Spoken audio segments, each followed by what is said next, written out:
வணக்கம். இது வழக்கு. குடித்து விட்டு ரகளை செய்த கொடூர கணவர். ரோட்ல கிடப்பாரு, எங்கிட்டு கிடப்பாரு, இப்படி விட்டா வீணா போயிருவாரு, செத்து போயிடும். ஏதோ மகனை அம்மிக்கல்லால் அடித்துக் கொன்ற தந்தை. எனக்கு 4 பிள்ளைங்க வேணுமம்மா, இப்படி வளர்த்துக்கு போனாங்க நினைச்சுக்கிட்டு பார்க்கலாம். பெற்றோர்களை நோக்கி வீசிய கல் திசை மாறியது எப்படி?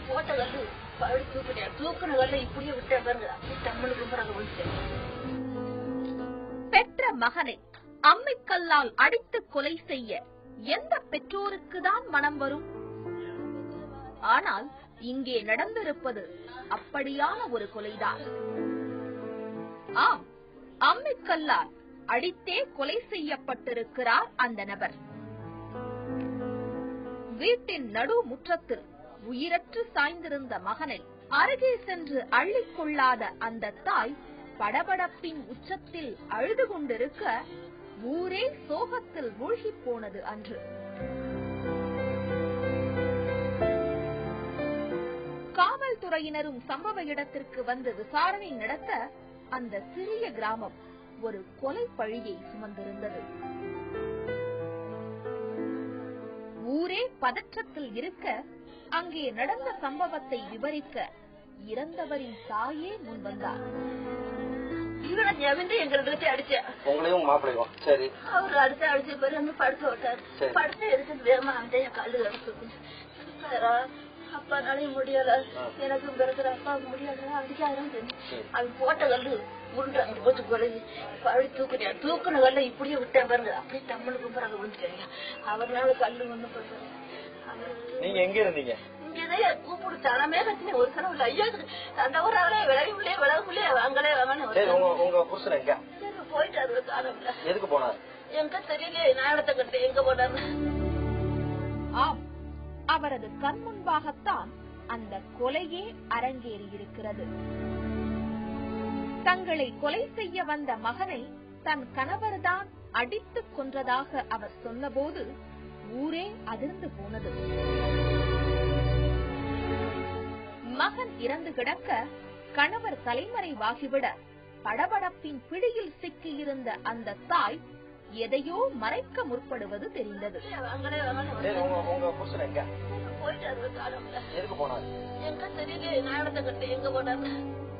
ஒரு வழியாக அந்த உடல் பல்வேறு ஆய்வுகளுக்கு பிறகு பிரேத பரிசோதனைக்காக மருத்துவமனைக்கு கொண்டு செல்லப்பட தனது கணவர் கொலைக்கு காரணமானவர்களை கைது செய்ய வலியுறுத்தி ஒரு பெரும் போராட்டத்தையே அரங்கேற்றிவிட்டார் இறந்தவரின் மனைவி.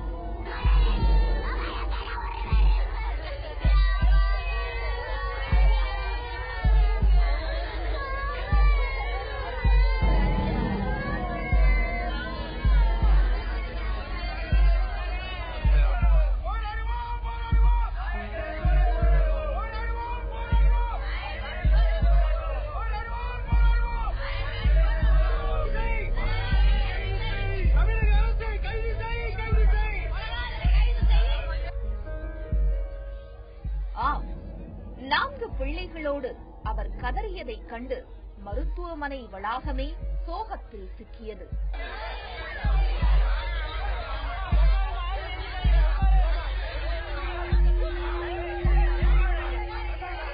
விவரம் தெரியாத வயதில் தேம்பி அழுத பிள்ளைகள், தனது தந்தை வேண்டுமென கதறிய மூத்த மகள், பரிதாபமாய் நின்று கொண்டிருந்த அப்பாவி மனைவி என அந்த பகுதியே பெரும் அலறலில் மாட்டிக் கிடந்தது.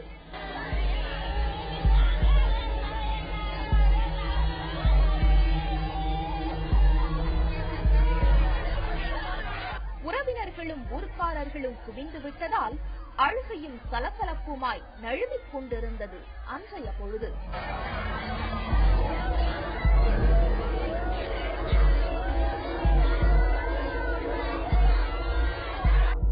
இத்தனைக்கும் காரணம் ஒரு குடிதான் என்றால் அதை நம்பித்தான் ஆக வேண்டும்.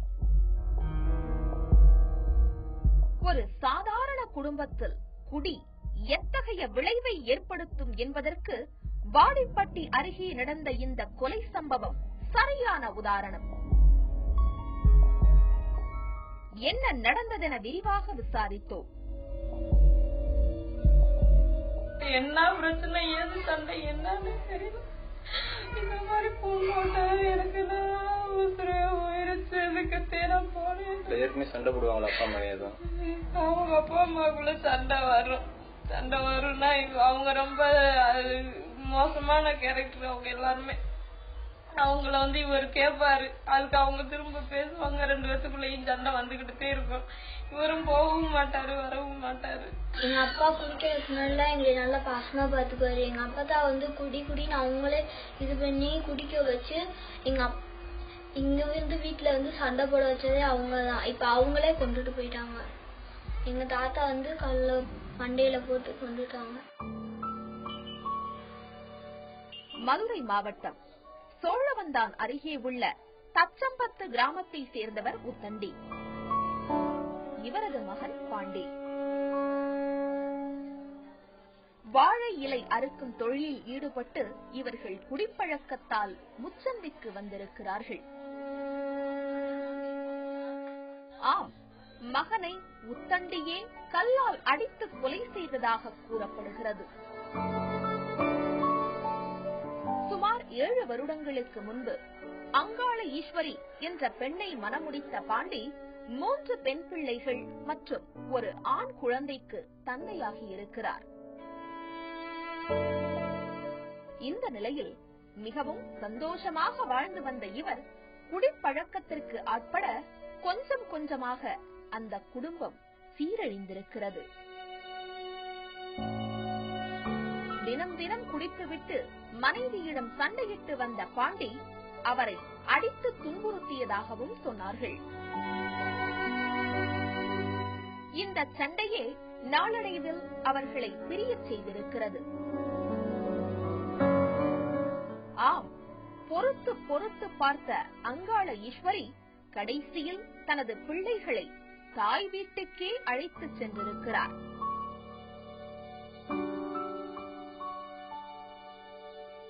முன்னாடி குடி கொஞ்சம் இருந்துச்சு, குடிச்சிட்டு இருந்தாரு. நாங்களும் எவ்வளவு முயற்சி பண்ணி பார்த்தோம். அப்ப எனக்கு விவரம் தெரியல, குடி இருக்கிறாரு, இப்படி இதெல்லாம் இருக்கு அப்படின்னு.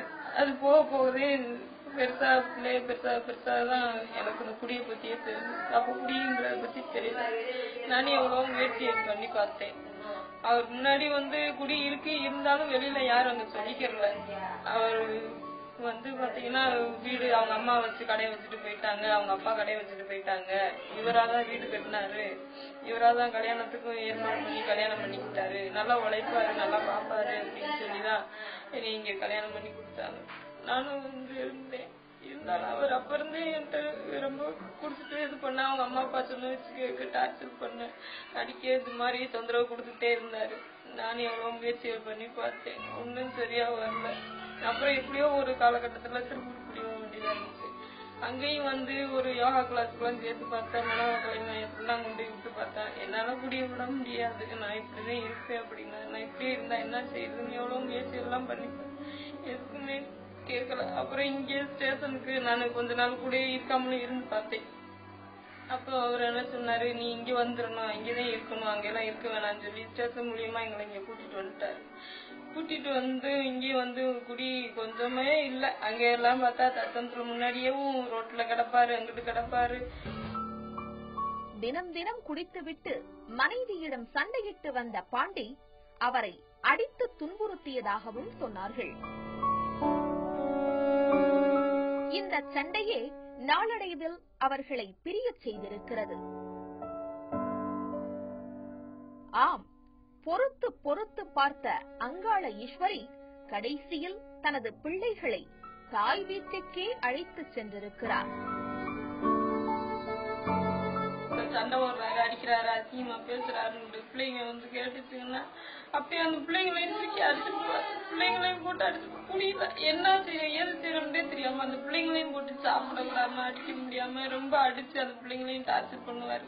பச்சை பையன் ஓடியாந்து இப்படி பேசுறாருன்னு அடிக்க வந்தேன். எப்ப இப்படி சொல்ற, எப்ப இப்படி பேசுறேன்னு சொன்னா போட அவன் வேலையை பார்த்துட்டு 2 தடவை பொறுத்து பார்த்தா 3 தடவை தூக்கி எரிஞ்சு விட்டாரு அந்த பையன். அதுல இருந்து அவன் இந்த குடிச்சிட்டு வராருன்னு ஓட்டட்டமா ஓடி அடுத்த வீட்டுக்குள்ளே ஓடி ஓடி போய் உட்காந்து எப்பா வாப்பா வாப்பா அப்படின்னு வீட்டுக்குள்ள கூட்டி கொண்டாந்து வச்சுக்கிட்டு இந்த ஒரு மாசமா பகல்ல இப்படியே செய்யறானே இந்த பையெல்லாம் ஒளி ஒளியாங்களே வீட்டுக்குள்ளே இருக்க மாட்டேங்குதே பார்த்தாலே வீட்டுக்குள்ள வர மாட்டேங்குதுன்னு சொல்லி எப்படியாச்சும் கையில காலில் விழுந்து குடிய விட்டுருங்களேன்னா நாங்க எதுக்காச்சும் போயிடுவோம்னு சொன்னதுனால பகல்ல குடிக்காம சாயங்காலத்துக்கு மேல மட்டும் இருந்துச்சு.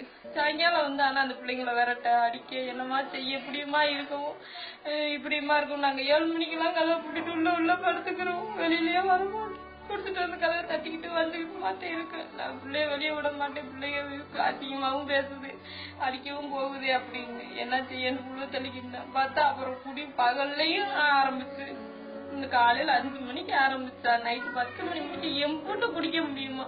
அம்பூட்டு குடியா குடிச்சு ஒண்ணும் இல்லாம போச்சு. இந்த பிள்ளைங்க மனசுலயே அப்பாவும் தெரியாது. கொடுக்க மாட்டேன்னு சொன்னா வம்பு பண்ணி கட்டிட்டு போனாங்க. கட்டிட்டு போன அன்னைக்கே நிம்மதி இல்ல பிள்ளைக்கு. பார்க்க முடியாது, நிம்மதியே இல்லை. அன்னைக்குல எத்தனை முறை செலவண்ணி என்ன கல்யாணம் பண்ணி என் பிள்ளை நிம்மதியா வாழ விடல. அடக்கஞ்சி ஒரு போன் பேசினாலும் போன் பேச விட மாட்டான். அப்படியே இருந்து என் பிள்ளைய பார்க்க விட மாட்டாங்க, ஒரு விருந்துக்கு வர விட மாட்டாங்க, ஒரு நல்லது கெட்டதுக்குலாம் பிள்ளையில போக விட மாட்டாங்க. அந்த என்னைக்கு ஒரு கோயில் விட்டாலும் வரவே வராது. நாங்க நாங்க பிள்ளையில கொடுத்து இப்படி சீரியலச்சு நான் எத்தனை நான் கொடுத்து நானும் பார்த்து என் பிள்ளை நல்லா இருக்கட்டும், இன்னைக்கு திருந்தியா நாளைக்கு திருந்தியா. கணவரின் கொடுமை தாங்க முடியாமல் திருப்பூரில் உள்ள தனது தந்தை வீட்டுக்கு வந்துவிட்ட அங்காள ஈஸ்வரி கணவர் மனம் திருந்தி வருவார் என காத்திருந்த போதுதான் தனது மாமனாரால் கொலை செய்யப்பட்ட செய்தியை கேட்டிருக்கிறார். எங்கேயாச்சும் குடிச்சிட்டு கிளப்பாரு. இப்படி விட்டா வீணா போயிடுவாரு, செத்து போயிடுவாரு. ஏதோ ஒண்ணு ஆகி வருமேன்ற கண்டுவேன் இந்த ஊருக்கு வருது. தமிழர்களுக்கு ஏவாரு அவரு குடிச்சு ரொம்ப மோசமா போயிருமே.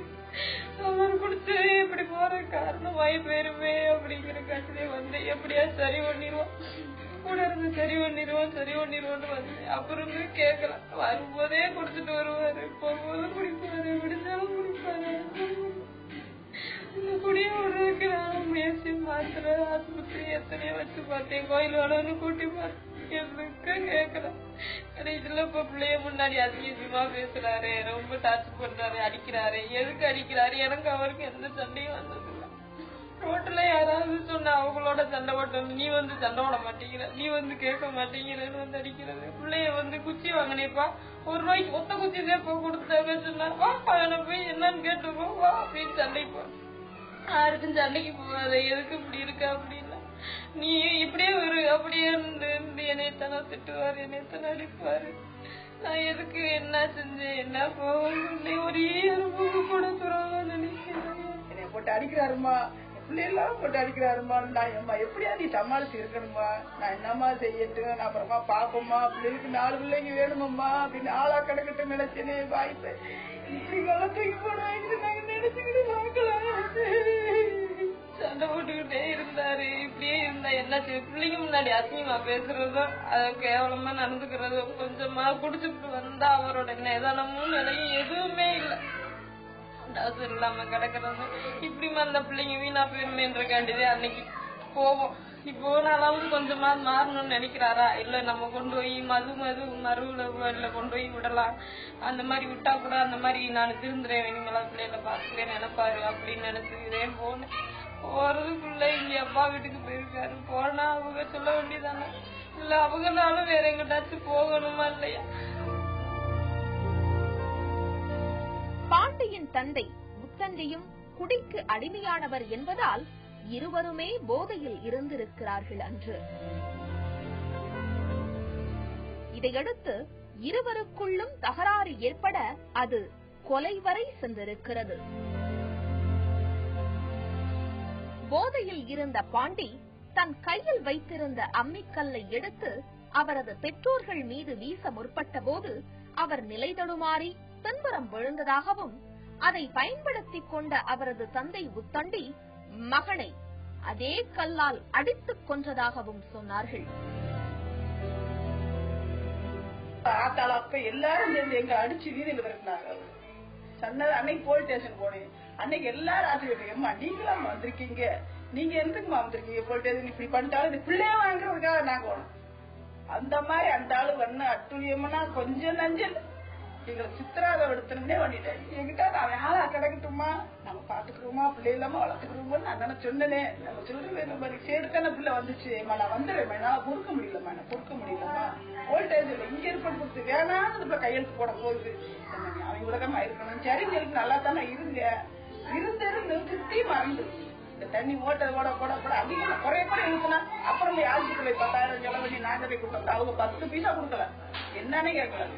அது ஆஸ்பத்திரியில பாட்டு தவணிக்கிட்டு ஆஸ்பத்திரியில ஓட்டு இந்த தீர்ப்பு வச்சு அப்பாவுக்கு போன் பண்ணோம், உடனே நாங்களே போய் கொடுத்துருந்தோம் செலவு பண்ணி. பிள்ளைகளுக்கு என்ன ஏதுன்னு பார்க்க மாட்டாரு, குடிக்கத்தே நாளைக்கு 1000 ரூபாய்க்கு கூட வேலை பார்ப்பாரு. ஆனா அதை வீட்டுக்கு கொடுக்க மாட்டாரு. கொடுக்காம ஏதோ பாதியத்தையும் கொடுப்பாரு. ஒரு 300, 400, ஒரு 500 அப்படி ஒரு நாளைக்கு இந்த மாதிரி வரும். சரி பிள்ளைய படிக்கணுமா, எப்படி என்ன ஏதுன்னு கேட்கவும் மாட்டாரு. என்னன்னு ஒரு பொறுப்புமே இல்லாம குடிச்சாதான் மண்டையில மூளைதையும் கலங்கிடுச்சா இல்ல என்ன ஏதுண்டே ஒன்னும் புரியல. எப்படியோ ஆயிட்டாரு, எப்படியோ பொழுது போயிருச்சு, இன்னைக்கு முழுசா போயிருச்சு. என்ன பண்ண போறோன்றது. ஆசை ஆசையாய் வளர்த்த மகனை கடைசியில் பறிகொடுத்து விட்டு கதறுகிறார்கள் அவர்களது குடும்பத்தினர். குடியும் கோபமும் அவர்களது குடும்பத்தை அணு அணுவாக சிதைத்திருக்கிறது. குடி மற்றொரு குடும்பத்தையும் வேறறுத்திருக்கிறது. வழக்கு நிகழ்ச்சியில் இது சொல்வதெல்லாம் சட்டம். கணவன் மனைவி இருவருக்கும் இடையேயான திருமணம் சம்பந்தப்பட்ட ஏதாவது பிரச்சனை இல்ல பராமரிப்பு வழக்கு தொடர்பான பிரச்சனை ஒரு நீதிமன்றத்தில் நடந்து கொண்டிருக்கும் பொழுது அதை வேறு ஒரு நீதிமன்றத்திற்கு மாற்ற வேண்டும் என கணவர் மனு தாக்கல் செய்தால் நீதிமன்றங்கள் எப்படி அதை பார்க்கிறது? கணவன் மனைவி இருவருக்கும் இடையேயான திருமணம் சம்பந்தப்பட்ட வழக்குகள் மற்றும் பராமரிப்பு தொகை வழங்க வேண்டும் என தாக்கல் செய்யப்படும் வழக்குகள் இது தொடர்பாக ஒரு நீதிமன்றத்தில் நடந்து கொண்டிருக்கும் பொழுது கணவனோ மனைவியோ யாரேனும் ஒருவர் அந்த நீதிமன்றத்திலிருந்து வேறு ஒரு நீதிமன்றத்திற்கு மாற்ற வேண்டும் என மனு தாக்கல் செய்ய சட்டத்தில் இடம் இருக்கிறது. ஆனால் அதற்கான காரண காரியங்களை நீதிமன்றத்தின் முன்பாக நிரூபிக்க வேண்டும். என்ன காரணத்திற்காக அந்த நீதிமன்றத்திலிருந்து அந்த வழக்கு வேறு ஒரு மாவட்ட நீதிமன்றத்திற்கோ இல்ல வேறு ஒரு பகுதிக்கோ மாற்றம் செய்ய வேண்டும் அப்படிங்கிற ஒரு கோரிக்கை வைக்கப்படுகிறது. அதன் காரணமாக யாருக்கேனும் பாதிப்பு இருக்கிறதா, யாருக்கு பாதிப்பு ஏற்படும், ஒருவேளை இந்த மாதிரி மனு தாக்கல் செய்வது வேண்டுமென்றே காலதாமதமாக அந்த வழக்கை நடத்துவதை செயல்படுத்த வேண்டும் என்ற நோக்கத்திற்காகவா அப்படிங்கிற பல விஷயங்களை அடிப்படையாக கொண்டு நீதிமன்றங்கள் இந்த வழக்குகளை மாற்றம் செய்வது தொடர்பான உத்தரவுகளை பிறப்பிக்கின்றன. ஒரு நியாயமான காரியம் இருக்கிறது, அங்கு அச்சம் இருக்கிறது, அங்க ஊருக்கு போனா ஆபத்து இருக்கிறது, உயிருக்கு ஆபத்து இருக்கிறது, வழக்கை நடத்த முடியாது அப்படிங்கிற விஷயங்கள் இருக்கும் பட்சத்தில் அதற்கான ஆதாரங்களையும் அவருக்கும் எதிர்த்தரப்பினருக்கு ஒரு நோட்டீஸ் ஒன்று கொடுத்து அந்த தரப்பில் அவருடைய வாதம் என்ன அப்படிங்கறத கேட்டுதான் நீதிமன்றங்கள் இந்த மாதிரியான உத்தரவுகள் பிறப்பிக்கின்றன. ஜூலை 2015 இரண்டாவது வாரத்திலே ஒரு வழக்கு மதுரை உயர்நீதிமன்ற கிளையின் மேல நீதியரசர் இமாம் சுந்தரேஷ் அவங்க முன்னாடி வழக்கு விசாரணைக்காக வருகிறது. வழக்கினை தாக்கல் செய்த கணவர் சொல்றாரு, எனக்கு எதிராக அங்க கன்னியாகுமரி மாவட்டத்தில் சீஃப் ஜுடிஷியல் மேஜிஸ்ட்ரேட் கோர்ட்ல எனது மனைவி பராமரிப்பு செலவு தொகை கேட்டு ஒரு வழக்கு ஒன்று தாக்கல் செய்து அது நிலுவையில் இருந்து வருகிறது. இந்த மாதிரி திருநெல்வேலியில ஏற்கனவே அந்த விவகாரத்து வழக்கு ஒன்று நிலுவையில் இருந்து வருகிறது. ஆகவே இந்த தருணத்தில் நான் அந்த கன்னியாகுமரிக்கு போய் வழக்கு நடத்துவதில் எனக்கு பல பிரச்சனைகள் இருக்கிறது, என் உயிருக்கு ஆபத்து ஏற்படும். ஆகவே இந்த வழக்கை தூத்துக்குடி மாவட்டத்திற்கு உட்பட்ட ஏதேனும் உரிய நீதிமன்றத்திற்கு அந்த பராமரிப்பு மெயின்டெனன்ஸ் கேஸ் வழக்கை மாற்றுதல் செய்ய வேணும் அப்படின்னு சொல்லி ஒரு கோரிக்கை மனு தாக்கல் செய்கிறாரு மதுரை உயர்நீதிமன்ற கிளையில. நீதியரசர் இமாம் சுந்தரேஷ் அவர்கள் அந்த வழக்கினை சீர்தூக்கி பார்த்து கணவன் மனைவி இருவருடைய நலன்களையும் பார்த்து ஒரு கணவன் உள்ள பிரச்சனையை அவர் சொல்றாரு. ஆனா அதே நேரத்தில் மனைவியுடைய நலனையும் பெரிதாக கருத வேண்டும் அப்படிங்கிற அவர் அந்த கருத்தை பதிவு செய்கிறார். ஏனென்றால் உச்சநீதிமன்றத்தில் பெண் எங்கு இருக்கிறாரோ, அவர் எங்கு வேலை பார்க்கிறார், கடைசியாக எங்கு தங்கி இருக்கிறார், இல்லனா அவர் எங்கே திருமணம் நடந்தது, எந்த ஊர்ல வசித்து வந்தார், அவருக்கு எது சௌரியமாக இருக்கும் அப்படிங்கிற அடிப்படையில் அங்குதான் வழக்கை நடத்த வேண்டும் அப்படின்னு சொல்லி பல தீர்ப்புகள் கூறியிருக்க காரணத்தினால நீதியரசர் இமாம் சுந்தரேஷ் அவர்கள் கணவனுக்கு ஈடாக மனைவியுடைய நலனையும் இது பெரிதாக போற்றி பாதுகாக்க வேண்டும், அவர்களுக்கு எது சரியா இருக்குங்கிறத பார்க்கணும். கணவருடைய தரப்புல நியாயம் இல்லை, அந்த வழக்கை நடத்துவதில் அங்கே நடத்துவதில் சிரமம் இருக்குன்னு சொல்ற ஒரு கூற்றை ஏற்றுக்கொள்ள முடியாது. திருநெல்வேலியில் விவகாரத்து வழக்கு நடந்து வருகிறது அப்படிங்கிற காரணத்தினால அந்த விஷயத்தை மாறுதல் செய்ய வேண்டிய அவசியம் கிடையாது. 6 மாத காலத்திற்கு உள்ளாக கன்னியாகுமரியில் இருக்கக்கூடிய சம்பந்தப்பட்ட நடுவர் நீதிமன்றம் அந்த வழக்கினை முடித்து தீர்ப்பு வழங்கணும் அப்படின்னு சொல்லி உத்தரவு போட்டிருக்காரு. ஆக சட்டத்தின் பார்வையில பெண்ணுக்கு அது இடைஞ்சலாக இருக்கும், மனைவிக்கு இடைஞ்சலாக இருக்கும். வேற ஒரு ஊர்ல வழக்கு நடத்தினா அவங்க சிரமங்கள் இருக்குன்னு பார்த்தா அது மனைவிக்கு சாதகமாக உத்தரவு பிறப்பிக்கப்படுகிறது. ஆனால் அதே நேரத்தில் கணவனுடைய தரப்புல நியாயமான காரியங்கள் இருக்கிறது, அதற்கான ஆதாரங்கள் இருக்கிறது அப்படிங்கிற பட்சம் இருக்கும் பொழுது அந்த வழக்கினை வேறு நீதிமன்றங்களுக்கு மாறுதல் செய்கிறார்கள். ஆனாலும் அப்படிப்பட்ட உத்தரவுகளிலேயே விரைவாக அந்த வழக்கை நடத்தி முடிக்க வேண்டும், காலதாமதம் ஏற்படக்கூடாது அப்படிங்கிற ஒரு விஷயத்தை உயர்நீதிமன்றங்கள் பதிவு செய்கின்றன. மீண்டும் வேறொரு வழக்கோடு உங்களை சந்திக்கிறோம். அதுவரை தொடர்ந்து இணைந்திருங்கள் தந்தி தொலைக்காட்சியுடன்.